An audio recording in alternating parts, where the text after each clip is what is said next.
Bienvenue sur le podcast The Green Attitude. Je suis Delphine, fondatrice de la marque cosmétique Greenance. Bienvenue sur mon podcast qui aide à rendre le monde meilleur et où ensemble nous abordons comment améliorer au quotidien notre impact sur notre planète. Si vous ne savez pas comment vous y prendre ou par où commencer, alors vous êtes au bon endroit. Si cela vous plaît et afin de soutenir ce podcast, n'hésitez pas à vous abonner sur votre plateforme d'écoute préférée, à le noter, le commenter, et je vous le dirai avec plaisir, et le partager sur le réseau social de votre choix. Bonne écoute! Installez-vous confortablement dans votre canapé, dans votre siège de voiture ou dans votre lit. Buvez tranquillement votre café, votre tisane ou sirotez votre verre de whisky. C'est le moment relax de votre journée. Parce que dans cet épisode, je vous propose un voyage dans le temps. Je vais vous raconter l'histoire de l'orvers de la Méditerranée. Il était une fois, dans les régions ensoleillées du bassin méditerranéen, une petite oliveraie qui allait changer le destin de l'humanité. Les oliviers, avec leurs feuilles argentées et leurs fruits riches en huile, avaient été cultivés depuis des millénaires par les civilisations antiques de la Grèce, de l'Égypte et de la Mésopotamie. Originaire du bassin méditerranéen, l'olivier serait apparu sous une forme sauvage il y a plus de 60 000 ans. Mais c'est dans l'Égypte ancienne que tout commence. Nous voici 6 000 ans en arrière. À l'époque, c'était un produit sacré qui était utilisé dans les sarcophages des pharaons pour leur souhaiter la paix dans l'au-delà, et dans les lampes à huile qui éclairaient les temples. Et elle était également utilisée en pharmacopée et en cosmétique, mélangée à d'autres huiles et parfums pour créer des onguents. Les Grecs ont eux aussi participé aux origines de l'huile d'olive. En pressant le fruit de l'olivier pour en extraire l'huile, ils ont rapidement découvert qu'elle était une ressource polyvalente, un précieux nectar. Non seulement elle servait à l'alimentation, mais elle était également utilisée pour l'éclairage, les soins de la peau, comme pour les Égyptiens, et même comme base pour les parfums. L'huile d'olive est devenue un symbole de prospérité et de bien-être dans la Grèce antique, et elle a été intégrée dans leur culture et leur cuisine. Au fil des siècles, l'huile d'olive a gagné en popularité dans tout le bassin méditerranéen. Les Romains, connus pour leur amour de la bonne nourriture, ont adopté cette précieuse huile, l'utilisant dans leur cuisine et dans les cérémonies religieuses.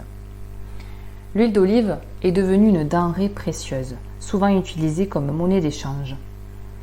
Elle est ce que l'on appelle l'or vert de la Méditerranée. Donc, la culture de l'huile d'olive a commencé en Égypte, s'est ensuite développée en Grèce et a été largement adoptée et perfectionnée par les Romains à travers leur empire. Et son histoire ne s'arrête pas là. Ses propriétés sont telles que son utilisation traverse les civilisations et les âges. Elle est indémodable et indétrônable.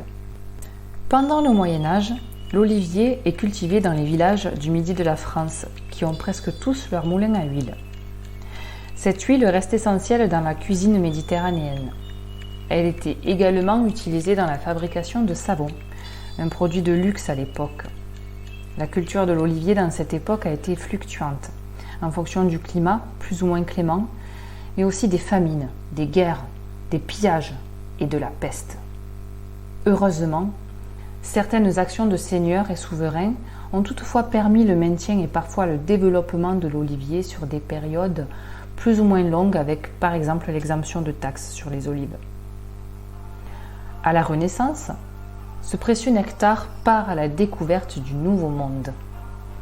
Au XVe siècle, lors des voyages de Christophe Colomb, l'huile d'olive a fait son chemin vers les Amériques.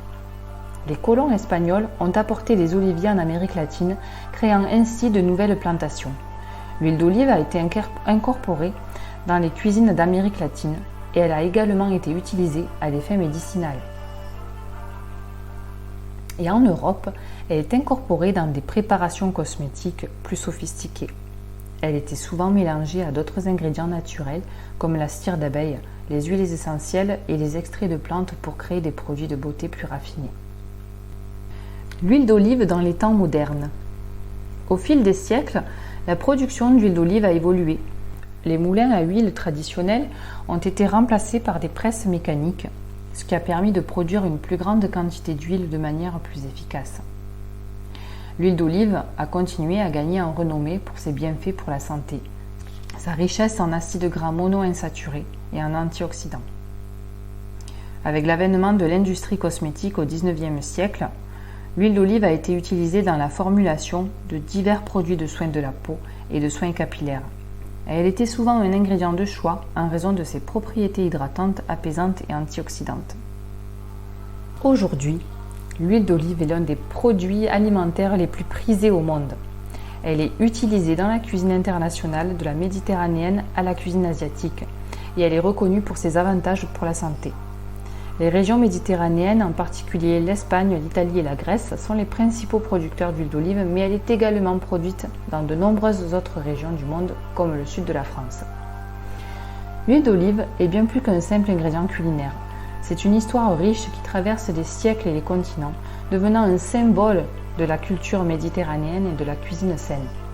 Elle continue d'apporter sa saveur délicate et ses bienfaits pour la santé aux cuisines du monde entier, liant le passé et le présent dans une tradition gustative inestimable.